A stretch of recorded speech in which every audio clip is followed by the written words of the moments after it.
नमस्कार मित्रांनो, स्वागत आहे तुम्हा सर्वांचंच आपल्या आजच्या या व्हिडिओमध्ये. आजच्या आपल्या या व्हिडिओमध्ये आपण थोडं तुझं आणि थोडं माझं या मालिकेच्या आजच्या भागाचे लेटेस्ट त्याचबरोबर इंटरेस्टिंग अपडेट जाणून घेणार आहोत. त्यामुळे पटापट व्हिडिओला लाईक करा, तसंच चॅनलला सबस्क्राईब करून बेल आयकॉन आठवणीने प्रेस करायला विसरू नका, जेणेकरून तुम्हाला पुढच्या प्रत्येक एपिसोडचं नोटिफिकेशन हे मिळत जाईल आणि सर्व व्हिडिओंचा आनंद उत्तम पद्धतीने घेता येईल. मित्रांनो, आपला हा व्हिडिओ तुमच्या जास्तीत जास्त कुटुंबियांबरोबर तसेच मित्रपरिवारांबरोबर सुद्धा नक्की शेअर करा, जेणेकरून त्यांनासुद्धा आपल्या प्रत्येक व्हिडिओचा असाच उत्तम पद्धतीने आनंद घेता आला पाहिजे. तर आजच्या या व्हिडिओमध्ये आपण जाणून घेणार आहोत की तेजस आणि मानसी हे दोघंही एकमेकांवरती प्रेम करतायत, पण आता मानसीच्या वडिलांचा जीव तेजसमुळे गेला ही गोष्ट तिला सहन होत नाही आहे आणि त्यामुळे तिला तेजसबरोबर राहण्याची इच्छा नाही आहे आणि म्हणून तिने प्रभूंचे घर सोडून दिलेले आणि आता ती मंदिरात गेली. तर तेजस हा आता मानसीला वेड्यासारखा सगळीकडे शोधत आहे. आता मानसी ज्या ठिकाणी आहे तिथेसुद्धा तेजस पोहोचतो, पण तरीसुद्धा तेजस हा मानसीला भेटत नाही, तर त्यांची चुकामुक होते. त्यानंतर आता तात्यासाहेब हे तेजसकडून त्यांचा मुलगा असण्याचे हक्कच काढून घेतात. नावापुढे लावू नको असं ते तेजसला ठामपणे सांगून टाकतात. तर आता नक्की काय घडणार आणि कसं हे सगळं जाणून घेण्यासाठी आपल्याला हा व्हिडिओ शेवटपर्यंतच पाहावा लागेल. एकंदरीत सगळे मुद्दे पाहताच व्हिडिओ खूप इंटरेस्टिंग असणार आहे हे तर तुम्हा सगळ्यांच्याच लक्षात आलं असेल. त्यामुळे अजिबात स्किप न करता व्हिडिओ पूर्ण नक्की पहा, जेणेकरून तुम्हाला अगदी प्रत्येक गोष्टीचे अपडेट व्यवस्थित मिळत जातील आणि सर्व व्हिडिओंचा आनंद घेता येईल. चला तर मग मित्रांनो, अजिबात वेळ वाया न घालवता सुरुवात करूया आपल्या या व्हिडिओला, म्हणजेच थोडं तुझं आणि थोडं माझं मालिकेच्या आजच्या लेटेस्ट त्याचबरोबर इंटरेस्टिंग भागाला. तर आजच्या भागामध्ये आपण असं पाहतो की आता इकडे तेजस हा मानसीच्या आईला म्हणत असतो की आई, हे बघा, मी पाडगावला का आलो होतो, कशासाठी आलो होतो, मी दागिने गहाण ठेवले, हे सगळं तुम्हाला माहीत आहे. तेव्हाची सगळी परिस्थिती माहीत आहे. त्याबरोबर लगेचच मानसीची आई म्हणत असते की हो, ते सगळं बरोबर आहे जावई बापू, पण अहो, आमची मनू तिच्या वडिलांबद्दलची एकही गोष्ट सहन नाही करू शकत आणि ही तर एवढी मोठी गोष्ट आहे. मला आता खरंच कळत नाही आहे की मानसीने काय केलं असेल आणि काय नाही. ती कुठे असेल, कशी असेल, मला खरंच काही सुचत नाही आहे. चला जावई बापू, आपण दोघं जाऊ तिला शोधायला. चला, मी येते तुमच्याबरोबर. आता मात्र इकडे आई ही खूप जास्त घाबरलेली असते. त्यावर आता तेजस हा आईला म्हणत असतो, आई ऐका, तुम्ही माझं ऐका, तुम्ही माझ्याबरोबर नका येऊ, तुम्ही घरीच थांबा. तुम्ही घरी आल्यावर मला फक्त त्या कॉल करून सांगा, मी जातो त्यांना शोधायला. आणि निधी, तू एक काम कर, तू फक्त त्यांच्या मैत्रिणींना वगैरे फोन कर, विचार कोणाकडे त्या गेल्या आहेत का. हां, त्यावर लगेचच निधी होकार देते. तर तेजस हा त्या घरी आल्यावर मला कळवा एवढं बोलतो आणि तिकडनं निघून जातो. आता इकडे आई आणि निधी या दोघींना मात्र खूप टेन्शन आलेलं असतं. तर आई ही अगदी जोरात ढसाढसा रडत असते, तर निधी ही आता आईला आधार देण्याचा प्रयत्न करत असते. तर दुसरीकडे आता शोभा ही आभाला म्हणत असते, राजा राणीचा संसार करण्याची स्वप्न बघून या घरात आलीस ना तू. त्याबरोबर आभा लगेचच आता म्हणायला लागते की आई, अहो असं काय करताय, माझं खरंच विनीतवरती प्रेम आहे. त्याबरोबर लगेचच शोभा ही आभाला म्हणत असते, हो का, प्रेम आहे तुझं, पण प्रेमाने पोट भरता येत नाही ना. पोट भरण्यासाठी पैसे कमवावे लागतात, पैसे लागतात. माझा मुलगा दिवसभर कष्ट करणार, राबणार, मेहनत करणार आणि तू काय करणार, तू इथे फुकट बसून खाणार, फुकट गिळणार तू. हे बघ, एक गोष्ट लक्षात ठेव, मला सांग, तू तुझ्या माहेरून येताना एक तरी सोन्याचा दागिना आणला आहेस का स्वतःला पोसण्यासाठी? बोल ना, आणलायस का एकतरी सोन्याचा दागिना? त्यानंतर आता आभाच्या हातामध्ये ज्या सोन्याच्या मोठमोठ्या बांगड्या असतात त्या लगेचच शोभा काढून घेते. आता ती म्हणत असते, आणि ह्या बांगड्या ह्या माझ्या वहिनीच्या आहेत, दे पहिले.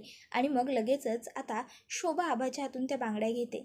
तर आभा म्हणत असते, ह्या मला माझ्या मानसी वहिनीने दिल्या आहेत. त्यावर शोभा म्हणत असते, हो, तिला विचार, ह्या बांगड्या तिच्याकडे कुठून आल्या, या माझ्या वहिनीच्या बांगड्या आहेत. आणि मग ती पुढे तिला सांगते की एक गोष्ट लक्षात ठेव, यातलं अगदी काही जरी तू विनीतला सांगितलंस ना, तर तुझा या घरातला आणि विनीतच्या आयुष्यातला शेवटचा दिवस असेल. कळलं? प्रभूंचं वांग असं म्हणत आता लगेचच शोभा ही तिकडनं निघून गेलेली असते. आता मात्र आभाला खूप घडलेल्या गोष्टींचं वाईट वाटलेलं असतं. पण आता शोभाने तिला वॉर्न केलेलं असतं की विनीतला यातलं काही कळता कामा नये. त्यामुळे ती आता विनीतलासुद्धा काही सांगू शकत नाही.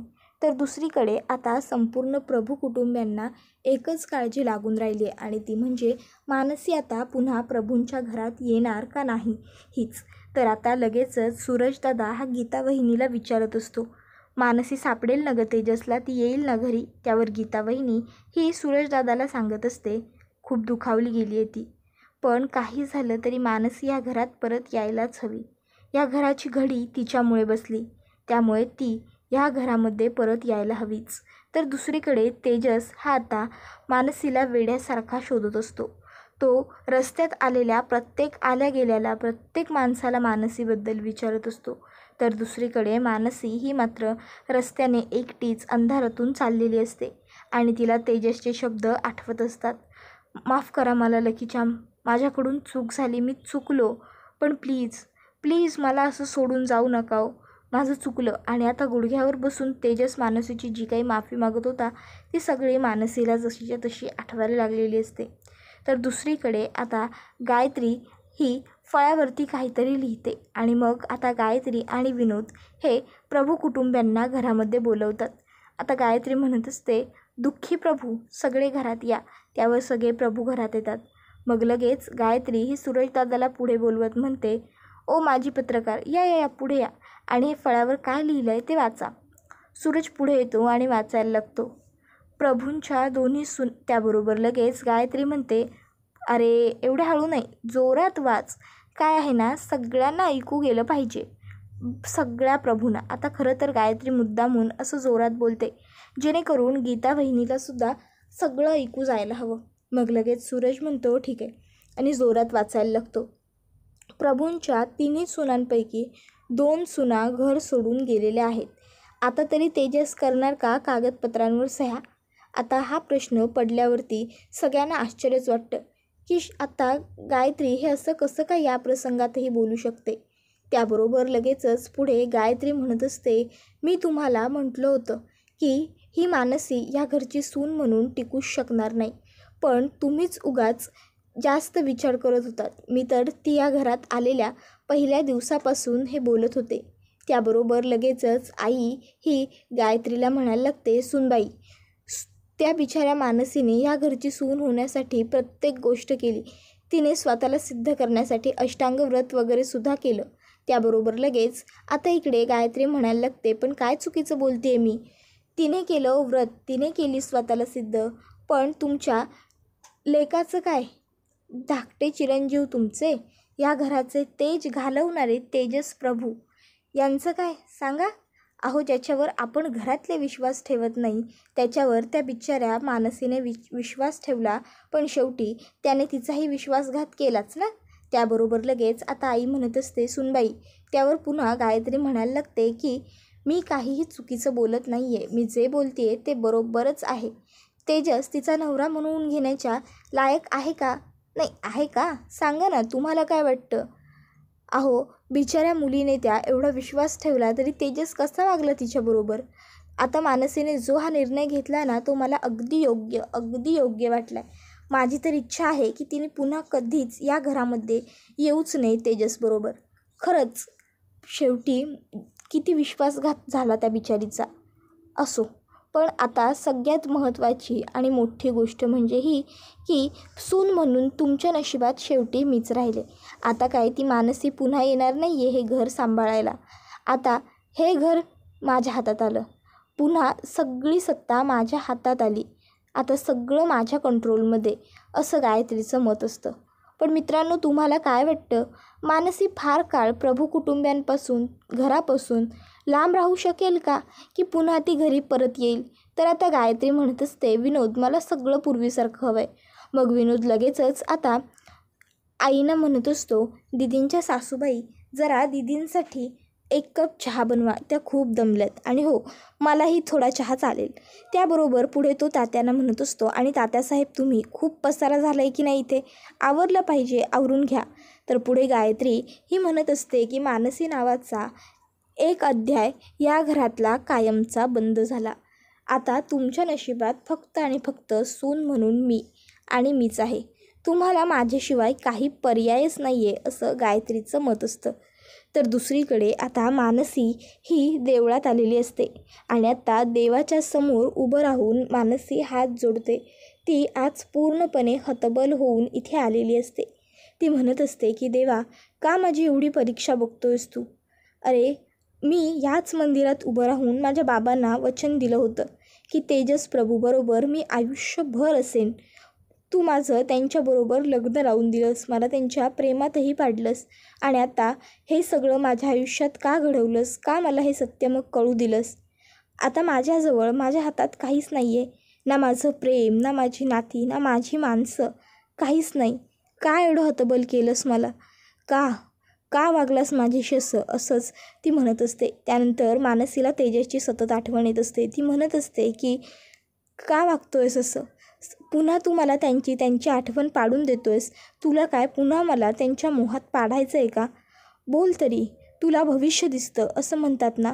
मग का एवढं सगळं होईपर्यंत तू गप्प बसलास? का?